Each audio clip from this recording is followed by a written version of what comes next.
मैत्रिणींनो, ज्वारीच्या पिठामध्ये कोथिंबीर आणि काही मसाले घालून आज आपण इथे मस्त असा खुसखुशीत, खमंग, अगदी चवीला भन्नाट लागणारा पदार्थ बनवतोय.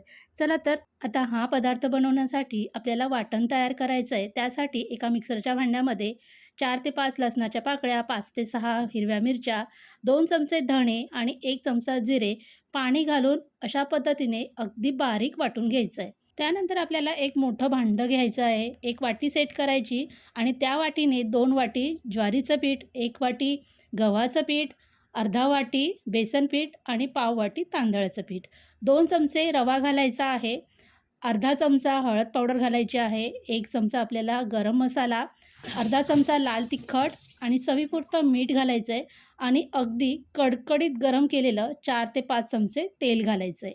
तेल इथे गरम घातलं आहे म्हणून चमच्याच्या साहाय्याने अगोदर आपल्याला हे मिक्स करून घ्यायचं आहे आणि नंतर हातानेच आपल्याला हे छान असं व्यवस्थित मिक्स करून घ्यायचं आहे.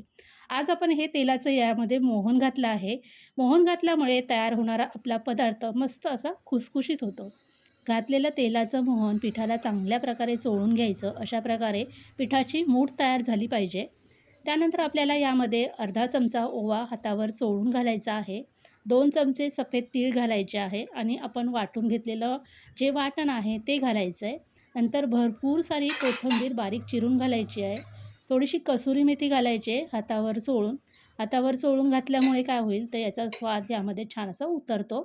आता हे अगोदर आपल्याला असं व्यवस्थित मिक्स करून घ्यायचं आहे पीठ. नंतर आपल्याला यामध्ये अगदी थोडं पाणी घालत याला चांगल्या प्रकारे मळून घ्यायचं आहे. आता मिक्सरच्या भांड्यामध्येच हा मसाला आपण वाटला होता की नाही त्याच्यातच थोडंसं मी पाणी घातलं आहे आणि हे पाणी यामध्ये मिक्स करते आहे.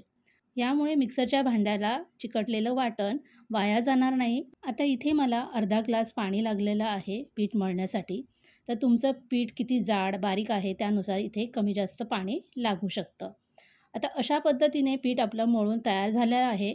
यावरती आपल्याला थोडंसं तेल लावायचं आहे म्हणजे पीठ हे कोरडं पडणार नाही आहे आणि झाकण ठेवायचं. झाकण ठेवून 5 ते 7 मिनिटंच फक्त आपल्याला असंच ठेवायचं आहे. याच्यापेक्षा जास्त ठेवायचं नाही, नाहीतर पीठ हे आपलं पातळ होऊ शकतं.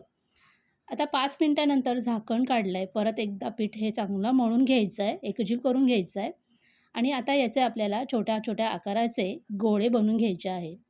सगळे सुरुवातीला आपण गोळे बनवून घेऊया म्हणजे पुरी लाटायला आपल्याला जास्त वेळ लागणार नाही.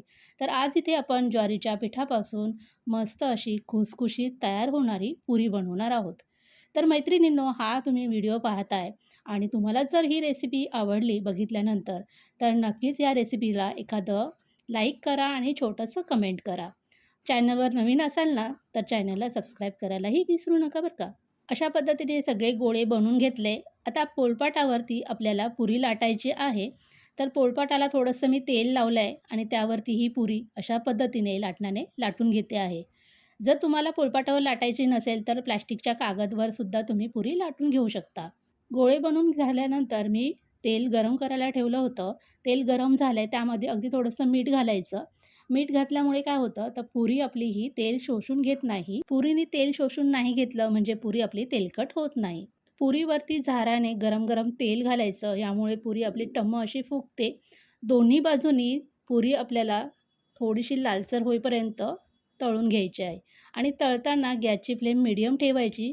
जर मोठ्या गॅसवर आपण पुरी तळली तर ती आतमध्ये कच्चीच राहते, वरून फक्त तिचा रंग बदलतो. त्यामुळे मीडियम फ्लेमवरती पुरी ही छान अशी खमंग होईपर्यंत तळून घ्यायची. अशाच पद्धतीने सगळ्या पुऱ्या इथे मी तळून घेते आणि नंतर मी तुम्हाला दाखवते बघा तेलकट झाल्या आहेत का. तर इथे बघा छान अशा खमंग आणि खुसखुशीत तोडल्यानंतर तुम्हाला लक्षातच आलं असेल की पुरी आपली किती खुसखुशीत झाली आहे. तर नक्कीच तुम्ही अशा प्रकारे ज्वारीच्या पिठापासून खमंग पुरी बनवून बघा. पुन्हा भेटूया पुढच्या व्हिडिओमध्ये. तोपर्यंत बाय बाय.